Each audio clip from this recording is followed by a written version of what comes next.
Okay, we saw in the last video that if we had 3 times the quantity 4 plus 5, we just go ahead and use GIMDOS. We would take care of the group first. 4 plus 5 is 9, and then 3 times 9 is 27. We want to show we get the same thing if we used the distributive property.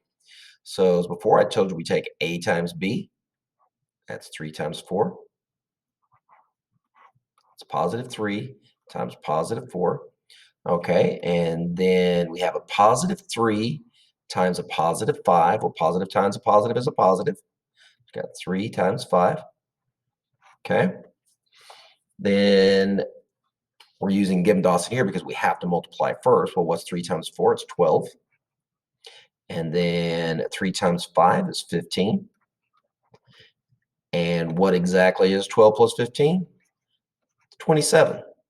So as you can see, it works. No matter which way you do it, whether you use GIMDOS or you use distributed property, you're going to get the same answer. So the question is, well, why on earth would you do all of this when this is so much faster and easier? Well, you wouldn't do this if this were all numbers. But if there were a letter in there, what's x plus 5 if you don't know what x is? You don't know.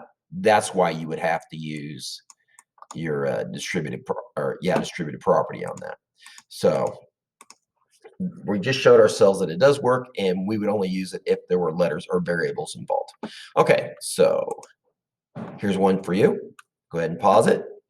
All right, well, as you can see, it doesn't matter how many of these there are. We're going to take A times B. Well, what's positive A times positive B? Positive AB. Positive A times positive C. That would be positive A times positive C is positive AC.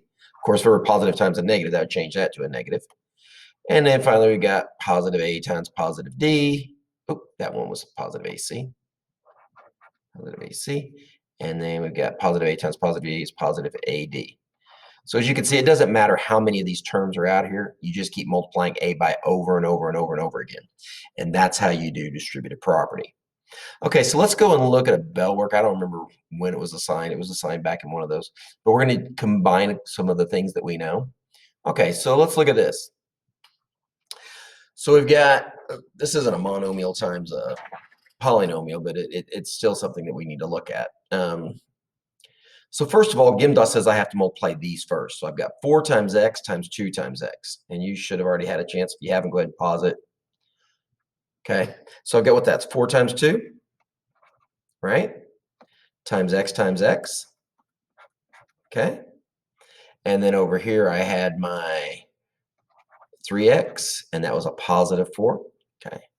So what do? Well, we take that 4 times 2, that's 8. X to the first times x to the first is x squared. We still have our 3x plus out here. Okay, so that's actually the answer, 3x plus 8x squared. But when we're doing these, they're supposed to be in a certain order. And that certain order is that the highest degree comes first. That means the biggest exponent comes first. And then after that, you do alphabetical order. So what that means is that x comes before y, but y squared comes before x. So the actual answer for all this would be 8x squared plus 3x. So that should give you enough information in order to be able to do all of this. There's your monomial times a binomial or times a polynomial. There's your proof, and of course you have to use a distributive property in order to do a monomial times a polynomial. So if you have any questions, please let me know, and good luck.